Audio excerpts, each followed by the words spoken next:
Hey, everybody. Welcome back to the podcast. I'm your host, Katie Kleber. Today is the first time we have ever had the president of a nursing school on the podcast. So, no big deal. We're doing big things over here at the Fresh RN podcast. We're having presidents of nursing associations and nursing schools. No big deal. I don't know, guys. Don't let it get to me. Don't let me get a little too confident with myself here with these big names on my podcast. Just saying. It's a little exciting. So today we talked all about online nursing education programs with Dr. Karen Cox. Let me tell you about Dr. Cox here. She is the president of Chamberlain University, the largest provider of nursing education programs in the country. Started in that role in 2018, but let's reverse a few years. Started out as an LPN. She was an LPN, got her associate's degree, then her bachelor's degree, and then a master's degree, and then a PhD from the University of Missouri, Kansas City. What a nursing education journey that is. She's going to talk more about it. Pretty exciting. Also, professionally, before she started at Chamberlain, she served as the executive vice president and chief operating officer of Children's Mercy in Kansas City. In 2003, she led the organization to receive their magnet designation. No big deal. And during that time, she was the vice president for patient care services and chief nursing officer. So, CNO here, no big deal. And she's a past president of the American Academy of Nursing. So she's got quite the resume. Pretty exciting to hear her talk more about her professional and educational journey. We talked about myths related to online nursing education, the future of nursing education. Very interesting to get her perspective. Also, wanted to remind you guys of the new resource I created, the little workbook to help you figure out which nursing school makes the most sense for you. It's like a PDF, or it's not a PDF. It is a Google Sheet or Excel file where you can plug in the nursing schools you're considering, how much they cost, what degree it is, rating things, and then another thing to help you track different scholarships, loans, tuition, and all that kind of stuff to make sure that you're not only picking the program that just makes the most logical sense for your professional goals, but also what makes the most sense financially. So, new free resource, link to it in the description of this episode. You can also just head to freshrn.com/planner. All right, nurses, let's get to the episode. Well, thank you so much for joining me today, Karen. I really loved reading your bio because I've had a lot of people on the podcast. I don't know that I've had anyone who started LPN and is sitting in front of me with their PhD. Hmm. Pretty awesome. I would love to hear your educational journey. Like, what's got you, okay, I'm going to do the LPN, and then, moving forward, and then what made you select those programs, take those steps, and even more so, like on the PhD end, because I have not had someone on the podcast who has their PhD and has spoken about picking a program and like the PhD step. Yep. Well, great. It's great to be with you, and I appreciate the opportunity. And I am so proud of the fact that I started as an LPN, that when I ask people to introduce me, I always say, please include that. Because to some people, it's like, eh. But to me, it was really important. And it was important because in high school, I worked in a long-term care facility, and I thought that's where I was going to work for the rest of my life. But I knew to be a charge nurse on the night shift, I had to be an LPN. And I didn't think I was, college material, didn't think I could go to the community college and do very well. So I went to LPN, an LPN program. It was sponsored by the Kansas City Board of Education. And it was great. And the thing about LPN education is it's about how you treat people as well as just learning what your role is. So for instance, I that's where I learned how you walk down the hall when it's dark and people are trying to sleep. So and when I was doing that, I was like, what are you talking about? But I soon got it. Um, And so what happened with me in my education is that I started there, but each degree um, made me increase my confidence to go to the next one.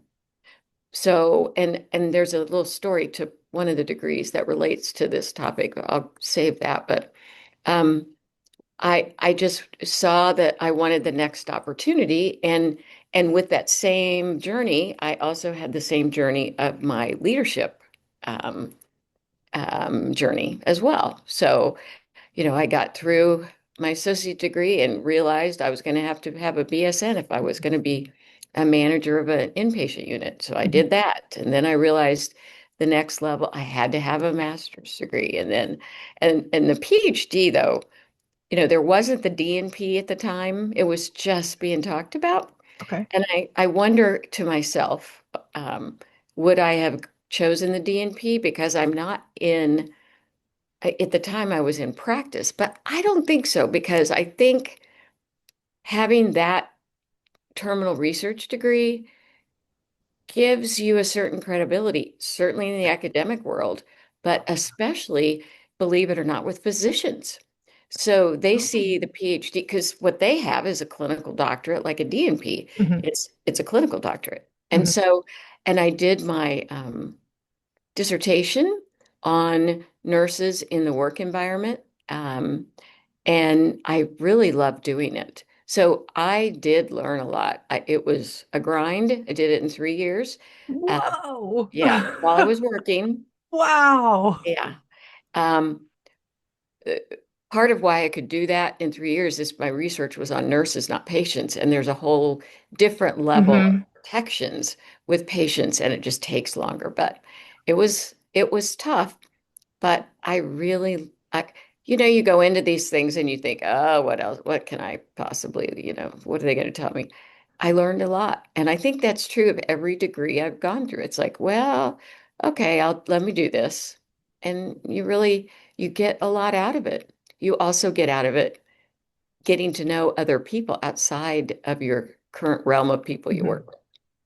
Yeah, it makes you more well-rounded. And so many people are like, yeah, I know I have to get a BSN or I have to get this. I'm just going to walk through the motions. But you really do actually learn quite a bit. Like I had been a nurse for 8 years before I went back for my master's, and you think you know everything, don't you? And then you go back and you're like, oh wow, I barely knew how little, understood how little I actually knew. Because you do get like pretty pigeonholed into, especially if you're on a clinical unit, Yep. maybe that's the only hospital you've ever worked in. I had a big like whoa when I moved from one hospital to another, and it was just like I had no idea two hospitals could approach things so differently. It's so true. So, I wanted to ask you questions from the perspective of like a president of a nursing school that is online. And now, when I started nursing school, there were no 100% online programs or anything. Like we were just starting to do hybrid things. Hmm. There were no RN to BSN bridges online and things like that. So, what are some of the biggest like myths and misconceptions that people do have of fully online nursing programs? Sure. So one of the big ones is that there's a belief that people can't learn online didactic. And, all you have to do is look at your K through 12 students and the pandemic and, how we approached things during the pandemic. But even before then, people can learn. People learn different ways. I don't know if I would have had the choice. I didn't. If I would have done, for example, my um, master's online fully. And so everybody's different. And I think there's just this thought that sitting somewhere in not not in the classroom, but somewhere else, most likely your home, that you just for some reason aren't going to pick up things. And I think some of that really is inherent on the faculty to make sure that they really draw you out. If it's synchronous, they really have to focus on all the students in the group. If it's asynchronous, it's really looking and reacting and responding to what people are writing. in reaction to an assignment or a question. So, you know, the thought that you can't learn that way is so 1990s at this point. I really believe that. Now, nursing, you can't learn taking care of patients online, and nor do we expect that. But even within the 5 years before we started this program, I started seeing that one, there was a need, but two, that there was some technologies and ways to do it that would have the same quality nurse that we have that come out of our 23 campuses where the majority of our students are right now. Just yeah, like I feel like if I could pause my instructor when they were talking to like, okay, wait, that didn't make sense to me. But I'm like, oh, I'm making, Hmm. and so many people sit in lecture and then they go back to their dorm and teach themselves the things that Hmm. flew right by their head or over their head because they didn't understand it fully. I mean, it makes sense, and I am excited about all of the technology that can be leveraged into nursing education. I'm very interested to see how that goes just with the invention of AI. Like I have no idea what that will look Absolutely. like, but um my hope is that we can learn and comprehend a lot better at a faster pace and still produce great nurses because we Yeah, that demand will continue. We need to be of able to like prepare a workforce over and over again. Um, course. One other quick thing to yeah. add. You made a good point about just it goes over your head and then you go back and look at it and think through it at your own speed. Mhm. And that's the thing people miss. If you and I were both taking a course on, you know, acid-base balance, it might take you 10 minutes to get the concepts. It might take me 2 hours. At the end of the day, we both need it. And we have to find ways to that we can educate people in a way that allows them that time. And one concept may be easier for you than another. And so you have to have the ability, there's a lot of discussion about, oh, we shouldn't record nursing class. Well, why not? Well, they might not come. The idea is imparting knowledge. And so it's there's more to it's more on the what the intention is, not how you're going to meet that intention. Right. Like that ability to pause and like, wait, this is going to take me longer, and something else is probably going to take me less time, but it's allowing some flexibility, like a lot of flexibility within, like where we have these objectives, the outcomes we want to meet, and it's going to take certain people longer, but they're able to like customize that to their own needs because they've got this like baseline of the, instructors' lectures and things and access to them in a more conducive thing than necessarily office hours. I mean, I don't want to take away the value of like in-person Mm-mm, stuff, no. but that doesn't mean for a lot of people, they don't have to have in person. So why do we need to force that? Like I would not have gone back for my MSN when I did if it wasn't online. I was Yeah. a mom, like It was working. painful, trust me, painful to do that. Just so much time away from work. But, and you make a good point. A lot of students are in areas where there's never going to be a bricks and mortar Mhm, campus. It's just mhm, not viable. And if they do the BSN online, they'll do the clinical within a certain mileage of where they live. So they're not going to be like people who go to destination school of nursing, where they go to this school, they go because they want that university experience. They finish and they go somewhere else. They don't go back home to, the smaller town that really needs people. mhm, So it's trying to not take away from the campus traditional legacy approach. It's to be additive and to add net new students, not just the same old, like, you and I. mhm. Um, and so that to me has just been the most amazing part of doing this.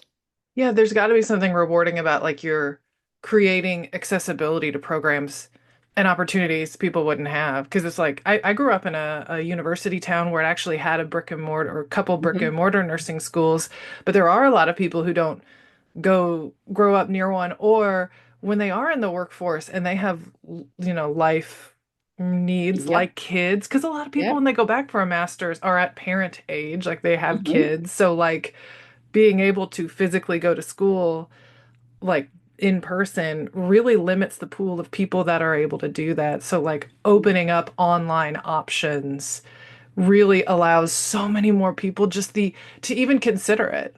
Yeah. Like It absolutely does. And one of the things that is so important about our program is to understand who goes to our campuses and to BSN Online. They're all, um, all have the potential to be great nurses, but their life is complicated, many of them.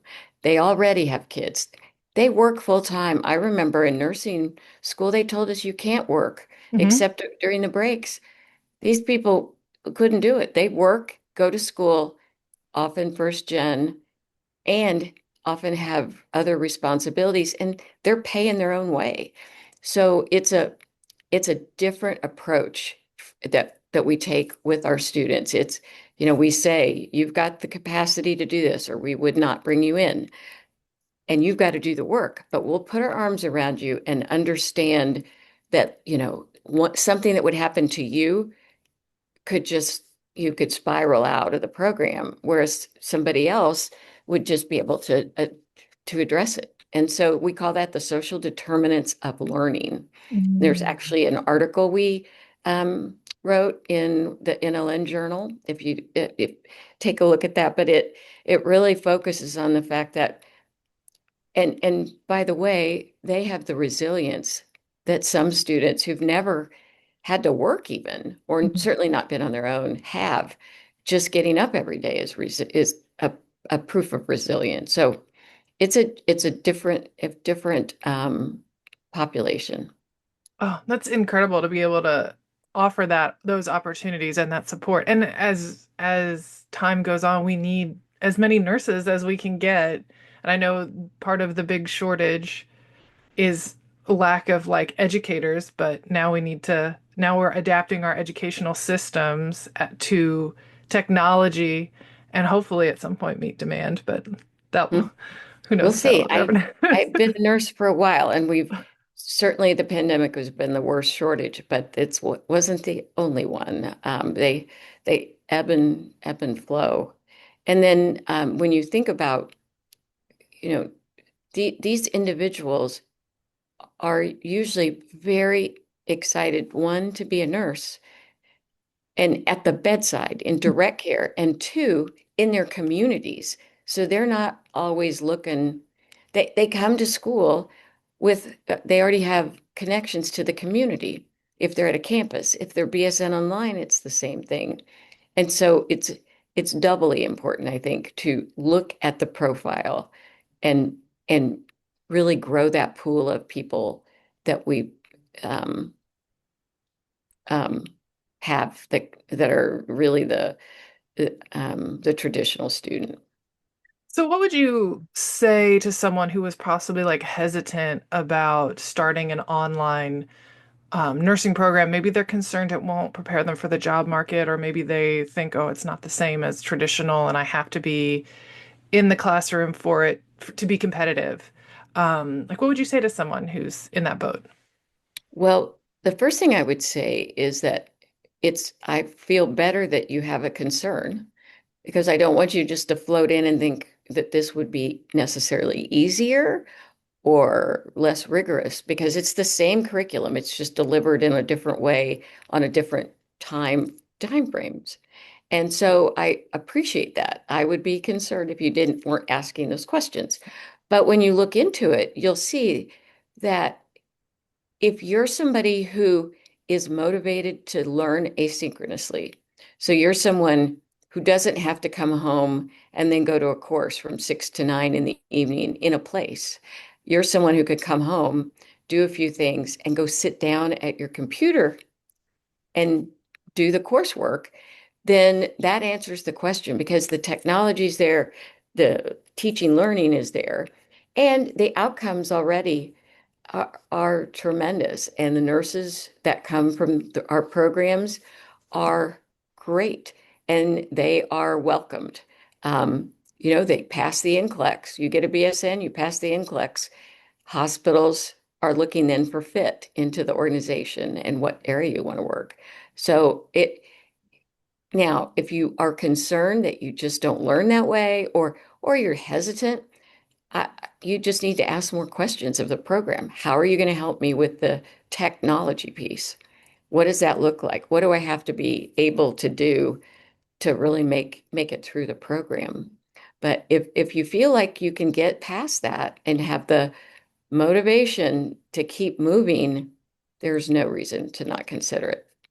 Yeah, I could see how for some people, like a fully or a mostly online program, just like they're not someone who's gonna sit down and Right. do, but then but they would show up to a physical class. Hmm. Like for me, when I did my online master's and it was like a self-paced one, I had to be super disciplined because I could move my deadlines as much as I wanted to. And if some people can't allow themselves that option because it's just, I will keep moving it. I will never get this degree done. Right.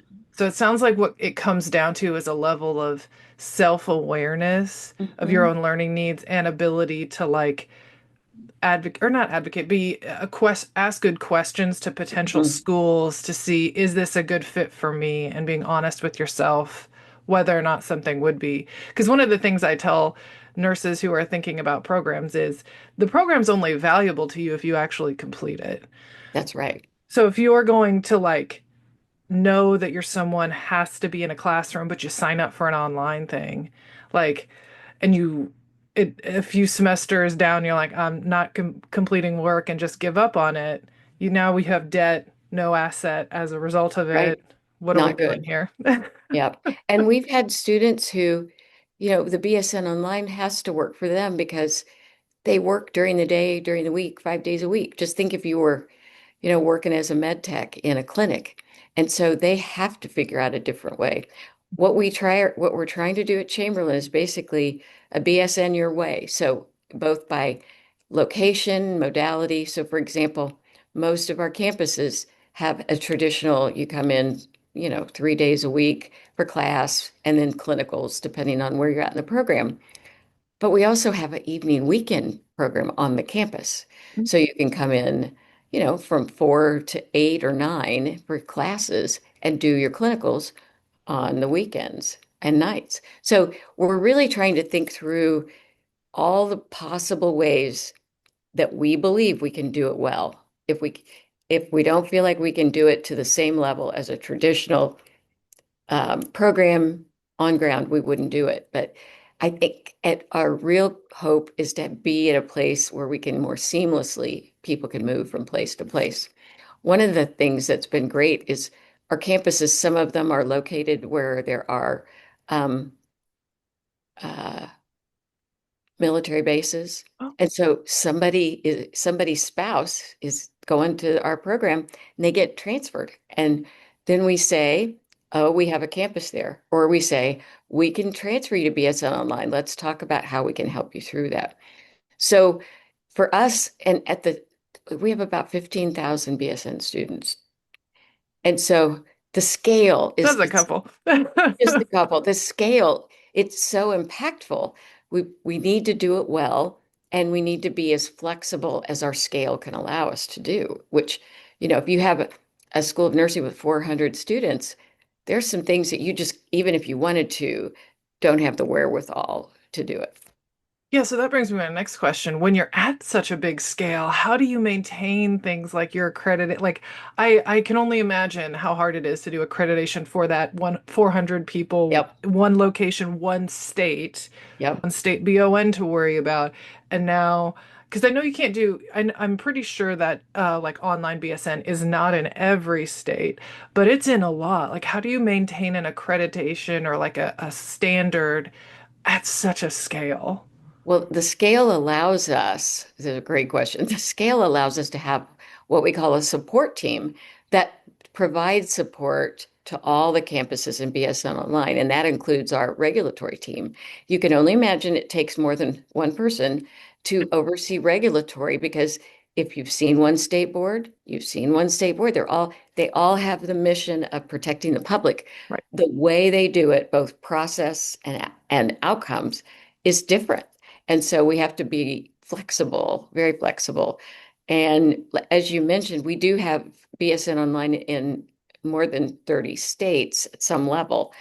Um, but one of the things to note is it's based in Illinois, and not it just on paper. That's where our headquarters Hmm. is, Chamberlain, and so all of those students are considered students of the state of Illinois, and and um, rolls into that. So it's you're not wrong. It's a lot, and we just had a year ago our CCNE visit for every 10-year visit. So it was Yeah. been 10 years for both BSN and then post licensure.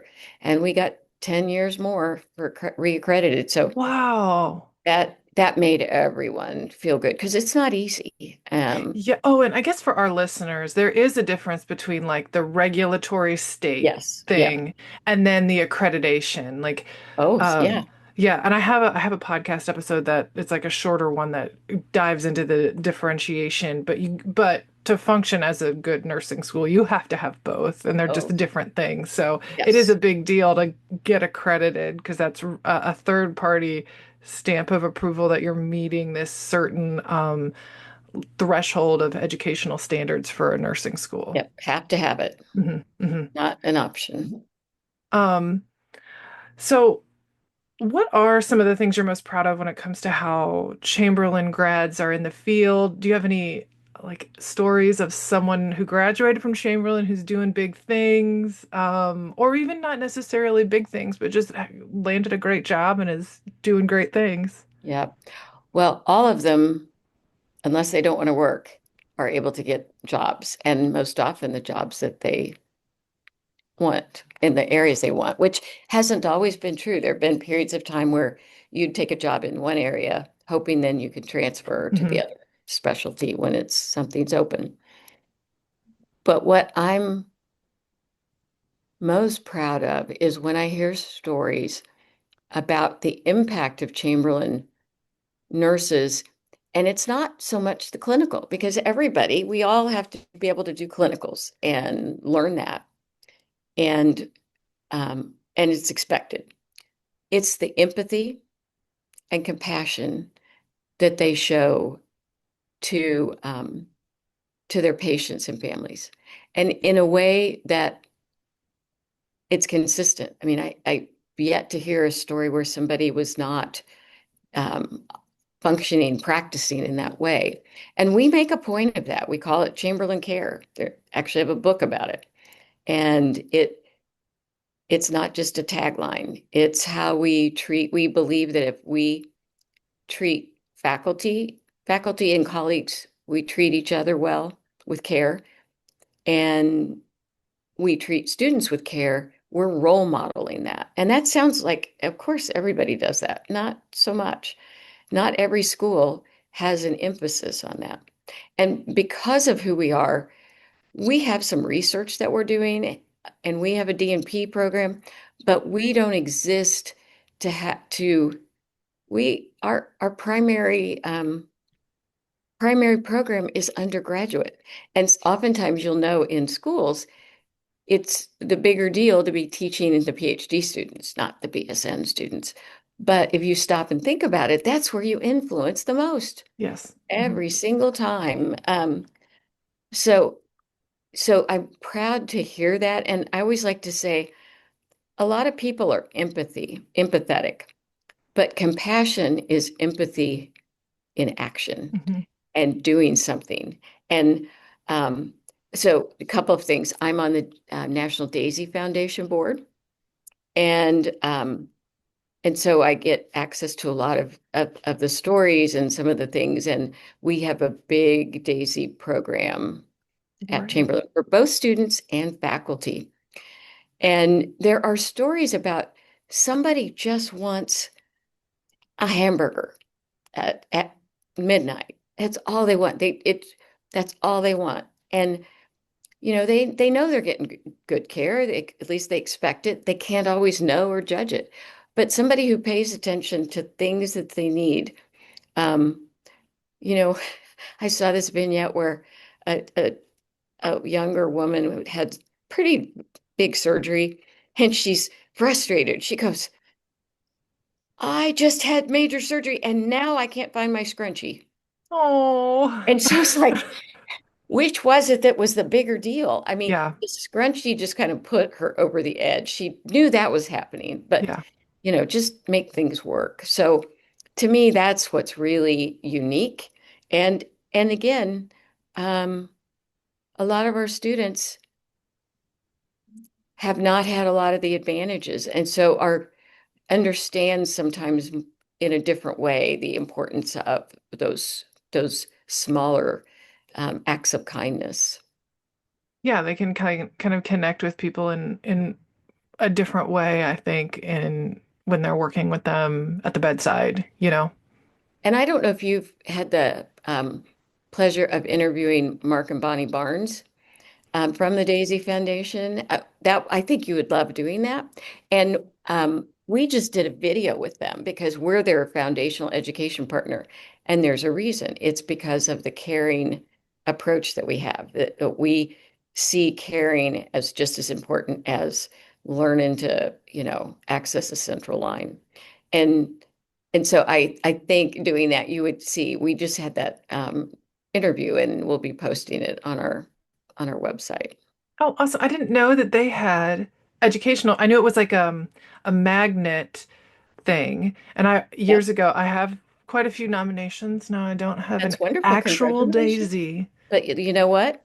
And the impact they've changed the way nurses are recognized worldwide. Yes, Hands they down. have. They really have. And I thought at the first when it was starting, I was a chief nurse and I thought, are nurses really going to like this? But I didn't have a sense of how they were going to do it. And it's just been amazing. And we're so fortunate at Chamberlain to have such a close relationship with them. Yeah, I mean, nurses like for a standardized way to get recognized, not just like a, hey, you did a great job for a patient, Hey, here's a thumbs up, but here's like a a, pizza for the shift. right, right. Like it's more formal and to have something widely recognized. So if you go to another hospital and say, I've had five Daisy nominations and I wanted, that like means something. And then I love how they have it all, the person who nominated you writes it with their own handwriting and like you get so many patients, you forget stuff and it's so meaningful, especially when you're in a job where it is Yeah. it's such service based and like physically doing things for people. It And the can be other thing impactful. Daisy does is remind you why you became a nurse. Yeah. Not that we forget, but remind you why. And based on the nomination, what you did that was so impactful. It may not have been the fact that you started an IV the first try every time. Yeah. It might have been, I mean, but that's pretty cool, but yeah, it is pretty cool. But that way it kind of reinforces what patients are and families are looking for. it does. Yeah. And then there's the public recognition aspect. It's not your manager has you privately in their office to say, hey, you did a good job here. Great, which is wonderful. But to Yeah, have it's more of like a, hey, everybody come around. We're going to recognize how great. I've seen so many nurses cry when they get theirs. It's, I cry reading the nomination sometimes. When I started at Chamberlain, I went to one of the campuses and there was a faculty member and he had three Daisy pens all on his whoa. lanyard. So it means something to people. Yeah, it really does. I mean, yeah, I mean, I still have my little Of ones course you and do. I don't think I'll get rid of those. Those are so meaningful. Um, so if someone is listening and thinking about going like, okay, maybe an online education from nursing at whatever level is for me, what do you say to them? What are their next steps? How do they figure out what to do next? What I would say, and it really is the same for pre-licensure programs as well as our post-licensure Hmm. programs, is to go to our website and look at the program, look at the details of the program, what it requires, and then think through how that fits with you, and then you know eh, make a phone call, get a phone call. We'll call people back pretty quickly and walk through it. And we can also connect people to folks who've done it. And we've had people who were at an age where they didn't have a lot of technology when they went to nursing school originally. By the time they get their DNP, they want to get their DNP, but we recognize that and support that. And so I think that's what I would say. But learning in the future, healthcare is going to look so different 5 to 10 years from now. I can't tell you exactly how, but I know it. And uh, you know, flexibility is going to be important, and being able to learn online, frankly, and kind of educate, motivate yourself through, with help, but motivate yourself to complete something like that is not a bad skill. Plus, at Chamberlain, we're trying to incorporate new aspects of care as they're happening, not waiting till they're the thing everyone does, like virtual nursing. And we have something called Practice Ready Specialty Focus, which is a pretty big program. Might be that's for another podcast another Yeah. day. But again, helping students that are in pre-licensure figure out where they want to work, because sometimes it's not what you think, and the choices are vast. I Yes. mean, if you like OB, you think Hmm. you you may like it, you may not, but you certainly probably wouldn't like working on a renal nephrology unit.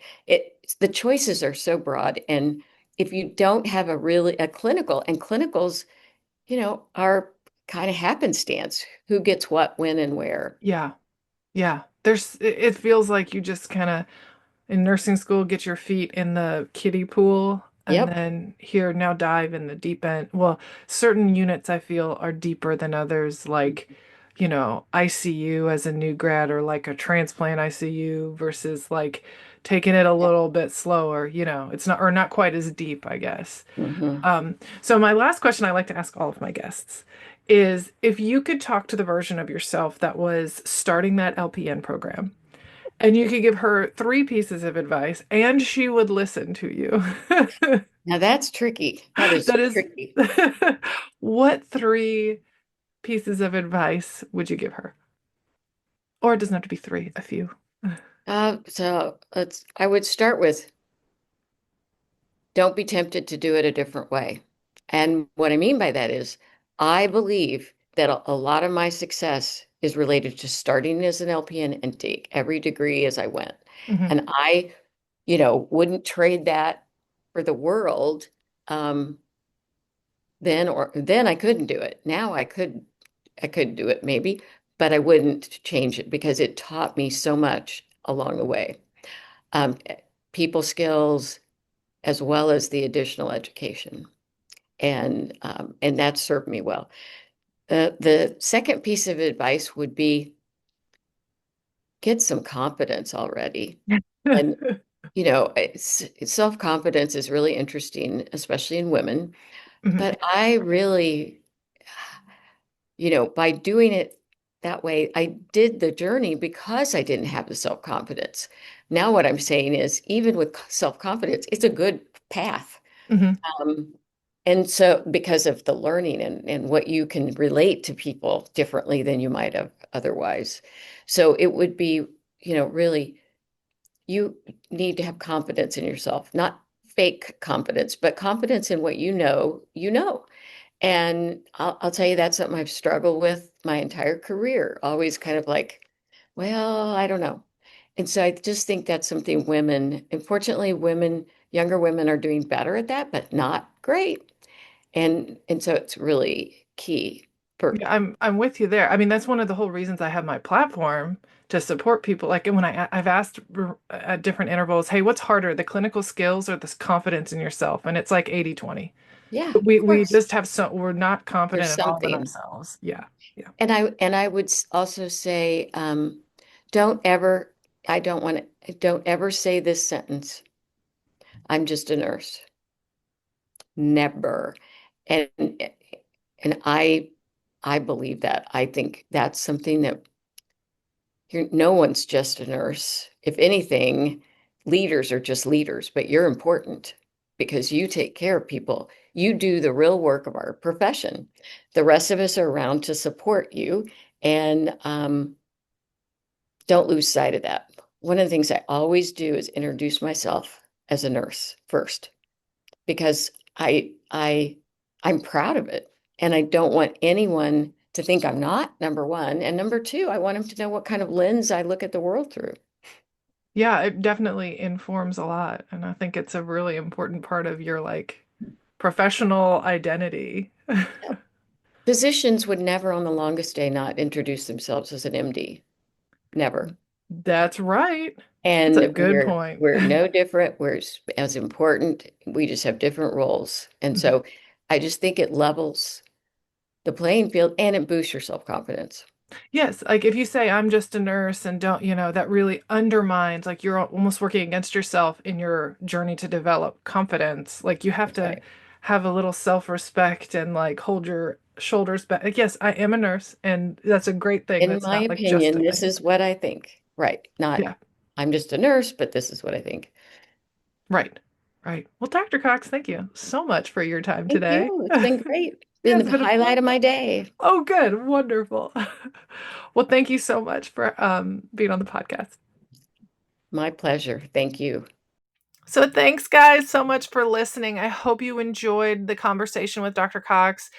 I loved hearing from someone who started the LPN step, and here we are talking to her as a PhD, and just hearing that her perspective on confidence and how she struggled with it. I mean, I struggled with it. Like so many nurses and nurses in very successful roles struggled with confidence.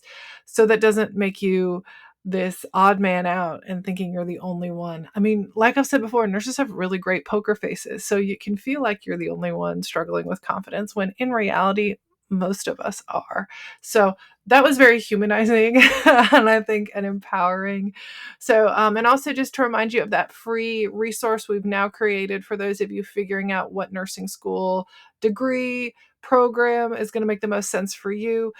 So that's at freshrn.com/planner. Link to it in the description of the episode. Also made a new resource learning hub on my website about different degrees, different options, and I'm making more and more content what feels like daily and publishing it on there.